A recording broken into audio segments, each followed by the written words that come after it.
Olá, eu sou o Bispo Samuel Alves e nós queremos contribuir aqui com os candidatos ao exame ministerial na Igreja de Deus no Brasil. E desta feita vamos fazer aqui um voo pelo Novo Testamento, é a segunda parte, voltada para os candidatos a ministros ordenados. Então vamos falar um pouquinho nessa segunda parte dos livros do Novo Testamento, a partir de Atos dos Apóstolos.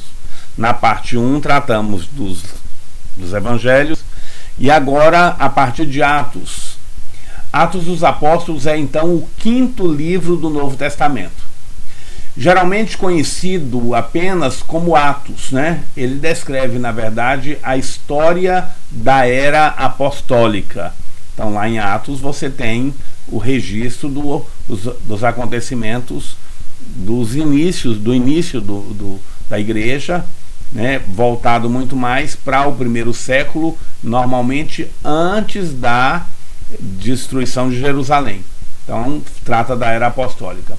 O autor é tradicionalmente identificado como sendo Lucas, o evangelista, o Lucas, médico amado, companheiro do apóstolo Paulo. O Evangelho de Lucas e o livro de Atos, na verdade, formavam dois volumes de uma só obra, né? Atos é continuidade do Evangelho de Lucas. Um registro importante no livro de Atos é o revestimento com poder com o qual Jesus presenteia a igreja. No dia de Pentecostes, os discípulos falaram em línguas estranhas. Nós temos o registro disso, eu vou colocar aqui o slide para você poder acompanhar. Lá em Atos 2:4, e foram todos cheios do Espírito Santo e começaram a falar em outras línguas, segundo o Espírito lhes concedia que falassem. Isso, irmãos, foi cumprimento da profecia de Joel 2:28 e 29. Então, depois desses eventos, derramarei do meu Espírito, do meu Ruach, sobre todos os povos. Os seus filhos e as suas filhas profetizarão, os idosos terão sonhos, os jovens ganharão visões. Verso 29 diz: inclusive sobre os escravos e serviçais da época derramarei do meu Espírito naqueles dias. Então, você tem aí uma menção sobre o revestimento do Espírito Santo, que é chave no livro de Atos. Também é importante a nomeação dos diáconos. A igreja primitiva, para atender às necessidades dos pobres, nomeou 7 diáconos. Está lá no capítulo 6, verso 3. Portanto, irmãos, escolhei dentre vós 7 homens de bom testemunho, cheios do Espírito e de sabedoria, aos quais encarregaremos deste ministério. 7 diáconos. Atos também registra a universalização da igreja. Começa com a conversão de Cornélio, que convenceu a Pedro de que o evangelho era também para os gentios, ou seja, o ato de Cornélio se converter e todo o acontecimento ali. Veja como registra o texto em Atos 10:34. Também vou compartilhar aqui para você ler comigo. Atos 10:34, diante disso, Pedro começou a compartilhar. Agora sim, percebo verdadeiramente que Deus não trata as pessoas com qualquer tipo de parcialidade. Antes, porém, de todas as nacionalidades, recebe todo aquele que o teme e pratica a justiça. Então, o mover de Deus, tornando a igreja universal. E a conversão de Cornélio foi chave para que Pedro reconhecesse isso. O primeiro apóstolo martirizado foi Tiago, irmão de João. Quem assassina Tiago? Herodes. Vamos conferir o texto. Atos 12:1. Naquela mesma ocasião, o rei Herodes mandou prender alguns que pertenciam à igreja, com o objetivo de maltratá-los e matou a Tiago, irmão de João, por execução ao fio da espada. Tá? Importante você ter isso em mente. E como é que se deu a separação de Paulo e Barnabé para o trabalho? Também um registro aí de Atos dos Apóstolos. Você vai ler isso lá em Atos 13, verso 1. Na igreja em Antioquia havia profetas e mestres: Barnabé, Simeão, conhecido por seu segundo nome, Níger, Lúcio de Cirene, Manaém, que era irmão de criação de Herodes, o governador, e Saulo. Enquanto serviam, adoravam e jejuavam ao Senhor, o Espírito Santo lhes ordenou: separai-me agora Barnabé e Saulo para a missão a qual os tenho chamado. Então, foi lá na igreja de Antioquia que isto aconteceu. Ok? Outro registro importante é o da presença da igreja na Europa. É marcado aí pela conversão de Lídia. Vamos lá para Atos, capítulo 16, a partir do verso 12. De lá rumamos para Filipos, que é a cidade mais importante desse distrito da Macedônia e colônia romana. Nessa cidade ficamos vários dias. No dia de sábado, saímos da cidade para a beira do rio, onde imaginávamos encontrar um bom lugar para orar. Assentamo-nos e começamos a conversar com algumas mulheres que ali também estavam reunidas. Uma das mulheres que nos ouviam era temente a Deus e chamava-se Lídia, vendedora de tecido de púrpura na cidade de Tiatira. E aconteceu que o Senhor lhe abriu o coração para acolher a mensagem pregada por Paulo. Então você vai gravar aí no seu coração que a conversão de Lídia marca a expansão da igreja para a Europa. Também em Atos nós temos registros relacionados aos judaizantes. Os judaizantes eram um problema que a igreja precisava encarar de frente. Para tratar com os ensinamentos dos mestres judaizantes, foi realizado um concílio em Jerusalém. É o nosso primeiro concílio.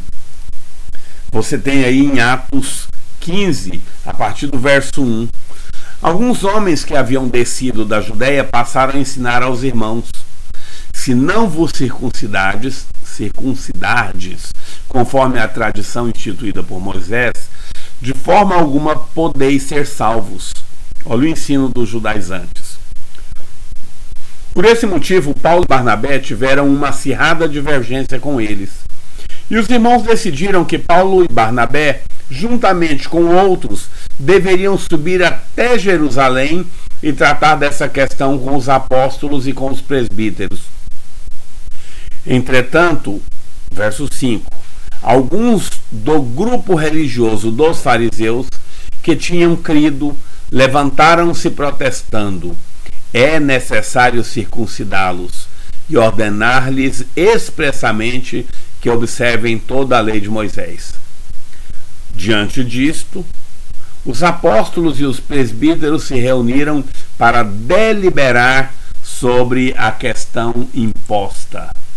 Então, aqui você tem o primeiro concílio da igreja, realizado em Jerusalém, para tratar dos ensinamentos dos mestres judaizantes. Ok? E você tem o apóstolo Paulo. Eu vou colocar aqui um slide para você pensar nele e gravar aí, porque é importante, tá? O apóstolo Paulo efetuou 3 viagens missionárias. 3 viagens e mais uma. Alguns então falam em 4 viagens, mas oficialmente nós temos 3 viagens. A primeira está em Atos 13, do 13:1 ao 14:28, durou em torno de 3 anos e se deu entre os anos 46 a 48. A segunda viagem missionária está registrada em Atos, do capítulo 15, verso 36, ao capítulo 18, verso 22. Também durou em torno de 3 anos e se deu aproximadamente entre 50 a 52. A terceira viagem está em Atos 18, 23 a 21, 14 e durou 4 anos aproximadamente, dos anos 53 a 57. E os que falam da quarta viagem, essa quarta viagem foi a última, que na verdade não foi uma viagem missionária propriamente dita, porque Paulo vai para Roma já preso, né? Está registrada em Atos 27, 1 a 28, 16, provavelmente em torno do ano 60 depois de Cristo. Então a terceira viagem missionária de Paulo durou aproximadamente 4 anos, um destaque importante. Tá ok? Falando ainda sobre Paulo. Paulo era um judeu, fariseu. Ele era nascido em Tarso, capital da província romana da Cilícia, na Ásia Menor. Foi o doutrinador da igreja, escreveu várias cartas. Suas cartas ou epístolas são similares em estrutura. O livro de Atos termina ainda com Paulo no cárcere. Paulo ainda não era morto quando o livro de Atos é encerrado. Segundo a tradição, mais tarde, Paulo foi posto em liberdade por um tempo, depois novamente foi preso e condenado à morte. 1 Timóteo e Tito dão evidências de que Paulo foi liberado de sua primeira prisão em Roma. E aí Nero era o imperador, volta a prendê-lo e manda executá-lo. Tá ok? Interessante você ter em mente aí que as evidências nós temos em 1 Timóteo e em Tito. Paulo escreve 21 cartas. Opa, preciso corrigir aqui. O Novo Testamento contém 21 cartas, ou seja, 21 epístolas. Vou pôr aqui o slide para você acompanhar. Epístolas de caráter didático ou doutrinário são 10. Vão aí de Romanos a 2 Tessalonicenses e Hebreus. De caráter pastoral, nós temos 3 cartas: 1 Timóteo, 2 Timóteo e Tito. De caráter pessoal, nós temos uma carta, que é a carta que Paulo escreve a Filemon. E de caráter universal, também chamada de gerais ou católicas, nós temos 7 cartas, que são aí a de Tiago, as 3 de João, as 2 de Pedro e Judas, né? Então vai de Judas a Tiago. 21 cartas no Novo Testamento. Ok? Tá acompanhando aí? Que bom. A primeira delas é a carta aos Romanos. Veja aí o slide. A Epístola aos Romanos foi escrita entre os anos 59 e 60 depois de Cristo. Veja que ela é a primeira na colocação aí no cânon do Novo Testamento, né? Não significa que ela foi a primeira escrita. É a primeira na ordem como é apresentada na Bíblia. Segundo Romanos, o problema da humanidade é que, havendo conhecido a Deus, não o glorificaram. Essa é a tese apresentada no livro de Romanos e está lá no capítulo 1, verso 21. Porquanto, mesmo havendo conhecido a Deus, não o glorificaram como Deus, nem lhe renderam graças. Ao contrário, seus pensamentos passaram a ser levianos, imprudentes, e o coração insensato deles tornou-se em trevas. Bom, depois você tem nessa mesma ordem a primeira carta aos Coríntios. Ela apresenta como problema a divisão no seio da igreja. Essa é a intenção. Paulo quer aqui corrigir este problema. E ele deixa claro o problema lá nos versos 11 a 13 do primeiro capítulo. Pois a respeito de vós, irmãos meus, fui informado pelos da família de Cloé que há contendas entre vós. Quero dizer com isto que cada um de vós diz: eu sou de Paulo, ou eu de Apolo, ou eu sou de Cefas, ou eu de Cristo. Será que Cristo está dividido? Foi Paulo crucificado por amor de vós? Ou fostes vós batizados em nome de Paulo? E aí Paulo vem tratar dessa divisão de um modo majestoso, para mostrar que não é assim. Depois você tem a segunda carta aos Coríntios. Segundo aos Coríntios, foi escrita por volta do ano 59 depois de Cristo. E Paulo louva aos coríntios por sua liberalidade em ofertar. Você tem isso em 2 Coríntios capítulo 9. Deixa eu só te chamar a atenção para o seguinte. Nós estamos falando das cartas que entraram no Novo Testamento, as que entraram no cânon, tá? Porque há outras cartas, inclusive escritas por Paulo, mas que não foram consideradas inspiradas, tá ok? Não vamos nos delongar aqui, porque não é o propósito deste vídeo. Após esta, você tem a carta aos Gálatas. O propósito da epístola aos Gálatas foi combater os judaizantes. Gálatas era a epístola, foi chamada de Epístola de Martinho Lutero, porque enfatizava a graça. Uma carta extremamente importante, o estudo dela é de muita edificação. A epístola aos Efésios foi escrita quando Paulo estava no cárcere em Roma, provavelmente entre os anos 61 e 63. O objetivo era manifestar que os judeus e os gentios têm o mesmo privilégio. Nessa carta é explicado o mistério de que judeus e gentios são um só em Cristo Jesus. Você vai encontrar isso, vou colocar o slide para você acompanhar. Verso 13 do capítulo 2.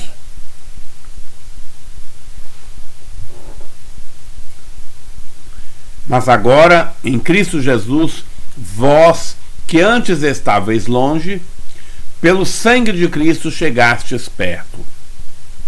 E o capítulo 3, verso 6, a saber, que os gentios são co-herdeiros e membros do mesmo corpo e coparticipantes da promessa em Cristo Jesus por meio do Evangelho. Tá ok? Tenha isso aí em seu coração e vai te ajudar, com certeza, tá certo? A carta aos Filipenses, escrita à igreja de Filipos, foi muito importante. A igreja de Filipos foi a primeira a se estabelecer na Europa, tá? Então, a primeira igreja estabelecida na Europa foi a igreja estabelecida na cidade de Filipos. Filipos foi a cidade na qual se converteu o carcereiro, conhecido como o carcereiro de Filipos. Isso está lá em Atos capítulo 16. Depois você tem a carta aos Colossenses. A epístola aos Colossenses foi escrita para combater o gnosticismo e o legalismo judaico. A cidade de Colossos estava perto de Laodiceia, na Ásia Menor, tá? Na sequência você tem as cartas de 1ª e 2ª aos Tessalonicenses. As epístolas aos Tessalonicenses. Elas tratam acerca da segunda vinda de Cristo. Lá em 1 Tessalonicenses capítulo 5, verso 2 é dito: porque vós mesmos sabeis perfeitamente que o dia do Senhor vem como o ladrão de noite. E na 2 Tessalonicenses capítulo 2, verso 1 está dito: ora, quanto à vinda de nosso Senhor Jesus Cristo e à nossa reunião com Ele, rogamo-vos, irmãos. E aí o texto continua as suas orientações. Paulo escreve também 2 cartas a Timóteo. Na primeira carta, no capítulo 3, ele apresenta requisitos para ser oficial da igreja. Veja esse slide aí, ó. 1 Timóteo 3:2 é dito: é necessário, pois, que o bispo seja irrepreensível, marido de uma só mulher, temperante, sóbrio, ordeiro, hospitaleiro, apto para ensinar. No verso 8, da mesma forma os diáconos sejam sérios, não de língua dobre, não dados a muito vinho, não cobiçosos de torpe ganância. No verso 11 do capítulo 3, da mesma sorte as mulheres sejam sérias, não maldizentes, temperantes e fiéis em tudo. Depois disso você vai ter 2 a Timóteo, que foi escrita durante o segundo encarceramento de Paulo, lá em Roma, a segunda prisão dele. Tá ok? Então, vai colocando isso aí no coração, tá certo? A terceira carta pessoal, ou melhor, a terceira carta pastoral de Paulo é a escrita a Tito. A missão de Tito em Creta era estabelecer anciãos na igreja.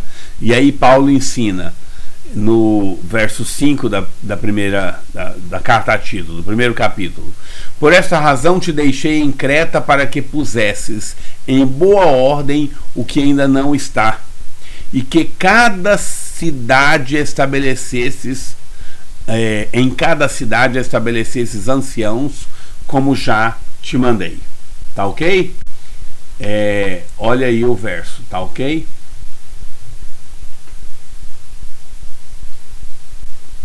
Vamos para a carta seguinte. A carta pessoal de Paulo a Filemon. Ela é de caráter privado, particular. É uma epístola em que Paulo condena a escravidão. Filipenses 1, 15 e 16. Porque bem pode ser que ele se tenha separado de ti por algum tempo, para que o recobrasses para sempre. Não já como escravo, antes, mais do que escravo, como irmão amado. Particularmente de mim, e quanto mais de ti, tanto na carne como também no Senhor. Então você tem aí Paulo fazendo uma menção à escravidão quando escreve a Filemon para condenar, né? A próxima carta é a carta aos Hebreus. Quem você acha que escreveu a carta aos Hebreus? Se você tiver certeza, conta para mim, porque eu não sei, tá ok? Então não se conhece a paternidade literária da epístola aos Hebreus. O que se sabe é que ela foi escrita aos cristãos judeus em perigo de abandonar a Cristo. É uma carta extremamente esclarecedora. Ela manifesta a supremacia de Cristo sobre os profetas, sobre os anjos, sobre Moisés e sobre o antigo pacto. Depois da carta aos Hebreus, você tem a carta de Tiago. O escritor dessa epístola de Tiago foi o meio-irmão de Jesus Cristo, conhecido como Tiago, tá? Alguns o colocam na condição de apóstolo. Ele foi líder do colégio apostólico em Jerusalém, mas nós não temos uma designação objetiva dele como apóstolo, tá? E ele era meio-irmão de Jesus Cristo. Na sequência, no cânon, você tem 1ª e 2ª Pedro. Pedro dedicou seu esforço principal aos judeus dispersos pela Síria e Babilônia. Deixa eu compartilhar com você este slide. 1 Pedro é a epístola da esperança em meio aos sofrimentos. Foi escrita na Babilônia por volta do ano 66 depois de Cristo. 2 Pedro foi escrita para condenar os falsos mestres no seio da igreja. Depois disso, na sequência ali no cânon, você tem as 3 cartas de João, as 3 epístolas de João, né? O apóstolo João então escreve as 3 epístolas. Muito provável que essas epístolas foram escritas desde Éfeso. A autoridade de João não era respeitada por um líder, um pastor chamado Diótrefes. A gente tem isso, né? Você vai ver isso lá na 3ª carta, no capítulo 1, verso 9. Escrevi alguma coisa à igreja, mas Diótrefes, que gosta de ter entre eles a primazia, não nos recebe. Olha que coisa, né? É antigo esse negócio de rebelião, viu? Na sequência você tem a epístola de Judas. Também Judas era um meio-irmão de Jesus Cristo. Tiago e Judas são irmãos de Jesus Cristo. Por que a gente está falando meio-irmão? Porque eles eram filhos de José, enquanto Jesus foi concebido pelo Espírito Santo. Aqui você tem uma exortação aos cristãos por batalhar pela fé. Isso está em Judas, no verso 3, né? Ou posso dizer Judas, capítulo 1, verso 3. Amados, enquanto eu empregava toda a diligência para escrever-vos acerca da salvação que nos é comum, senti a necessidade de vos escrever, exortando-vos a pelejar pela fé que de uma vez para sempre foi entregue aos santos. Ok? Depois de Judas, você sabe, né? Nós temos o grande livro de Apocalipse. Livro que tem recebido minha dedicação especial. Livro tremendo para nós hoje. Em Apocalipse, João ora. Ora vem, Senhor Jesus. Está lá no verso 20 do capítulo 22. Mesma oração que ocorre também em 1 Coríntios, capítulo 6, verso 22. Ora vem, Senhor nosso. Dá uma olhada nisso aí, tá? Muito importante. Bom, a vantagem quando a gente faz um vídeo é que você pode voltar e olhá-lo, assisti-lo muitas vezes. Faça isso. Nós estamos aqui destacando algumas coisas principais. Com certeza vai ser bênção na sua vida, tá bom? Tudo de bom para você, faça uma boa prova, tenha um bom exame.